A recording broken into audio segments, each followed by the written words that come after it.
नमस्कार दोस्तों, इस महीने से आपकी जेब, आपका मोबाइल और आपकी यात्रा तीनों पर बड़ा असर पड़ने वाला है। सरकार और बैंकों के नए नियम लागू होने जा रहे हैं और आपके डिजिटल और वित्तीय जीवन को सीधे प्रभावित करेंगे। तो अगर आप व्हाट्सएप इस्तेमाल करते हैं, यूपीआई से पेमेंट करते हैं, ट्रेन या फ्लाइट से सफ़र करते हैं, तो ये वीडियो आपके लिए बेहद ज़रूरी है। आइए जानते हैं मार्च में क्या-क्या बदलने वाला है। सिम कार्ड बाइंडिंग अनिवार्य है। सबसे बड़ा बदलाव डिजिटल यूजर्स के लिए है। अब आपको मैसेजिंग ऐप जैसे व्हाट्सएप या टेलीग्राम आपके सिम कार्ड से पूरी तरह से लिंक रहेगा। अगर आपके फ़ोन से सिम कार्ड निकाल दिया तो आपकी मैसेजिंग ऐप काम करना बंद कर सकते हैं। सरकार का कहना है कि यह कदम डिजिटल फ्रॉड और फर्जी अकाउंट रोकने के लिए उठाया गया है। यानी अब बिना एक्टिव सिम के चैटिंग या फिर ओटीपी वेरिफिकेशन जैसी सुविधाएं इस्तेमाल करना मुश्किल हो सकता है। इसलिए ध्यान रखें, आपका सिम एक्टिव और आपके नाम पर ही रजिस्टर होना चाहिए। एलपीजी गैस की नई कीमतें हर महीने की तरह मार्च में भी तेल कंपनियां एलपीजी गैस सिलेंडर की कीमतों की समीक्षा करेगी। अंतर्राष्ट्रीय बाजार में कच्चे तेल की कीमतों के आधार पर रसोई गैस और कमर्शियल सिलेंडर के दाम घट या बढ़ सकते हैं। अगर आप होटल, ढाबा या फिर कोई कमर्शियल काम करते हैं तो इस अपडेट पर खास नज़र जरूर रखें। बैंक खातों के नियम में भी बदलाव किए गए हैं।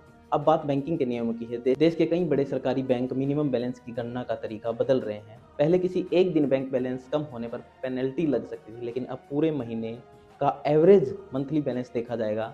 यानी अगर किसी एक दिन पैसा कम हो गया तो बाकी दिनों में बैलेंस मेंटेन करने पर आप जुर्माने से बच सकते हैं। यह बदलाव ग्राहकों को थोड़ी राहत दे सकता है।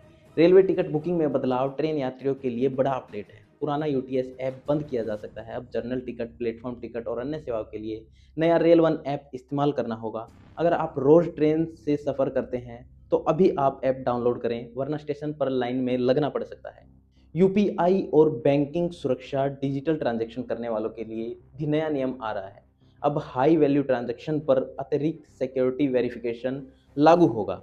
अगर आप बड़ी रकम ट्रांसफ़र करते हैं तो बायोमेट्रिक या फिर एक्स्ट्रा वेरिफिकेशन की ज़रूरत पड़ सकती है। इसका मकसद है ऑनलाइन फ्रॉड को कम करना और आपकी मेहनत की कमाई को सुरक्षित रखना। इसलिए ओटीपी और बैंक डिटेल किसी के साथ भी शेयर न करें। पैन कार्ड अपडेट और आधार लिंकिंग। अब बात एक बेहद जरूरी विषय की, पैन कार्ड। अगर आपके पैन की जानकारी लंबे समय से अपडेट नहीं हुई है तो उसे तुरंत जांच लें। सरकार डेटा मिलान की प्रक्रिया को और सख्त बना रही है। गलत या अधूरी जानकारी भविष्य में बैंकिंग और टैक्स से जुड़ी परेशानियां पैदा कर सकती है। साथ ही पैन और आधार को लिंक करना अनिवार्य है। अगर आपका पैन आधार से लिंक नहीं है तो वह निष्क्रिय हो सकता है। निष्क्रिय पैन के साथ आयकर रिटर्न दाखिल करना मुश्किल हो सकता है, बैंक खाता खोलना मुश्किल हो सकता है, बड़ी रकम का निवेश मुश्किल हो सकता है। इसलिए जल्द ही यह काम जरूर कर लें।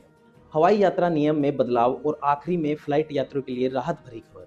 मार्च में अगर आप टिकट बुक करने के 48 घंटे के अंदर उसे कैंसिल करते हैं तो आपको पूरा रिफंड मिल सकता है। पहले कुछ राशि काट ली जाती थी, लेकिन अब शुरुआती 48 घंटों में कैंसिलेशन पर पूरा पैसा वापस मिलने की संभावना है। यह बदलाव यात्रियों के लिए बड़ी राहत साबित हो सकता है। तो दोस्तों, मार्च के ये बड़े बदलाव आपके डिजिटल और वित्तीय जीवन को प्रभावित करेंगे। सिम एक्टिव रखें, बैंक बैलेंस समझदारी से मैनेज करें, पैन आधार लिंकिंग पूरी करें और नए ऐप समय से रहते डाउनलोड कर लें। अगर आपको यह वीडियो अच्छी लगी हो तो वीडियो को लाइक करें और आप हमारे यूट्यूब चैनल को सब्सक्राइब करें और इंस्टाग्राम एवं फेसबुक चैनल को फॉलो करें।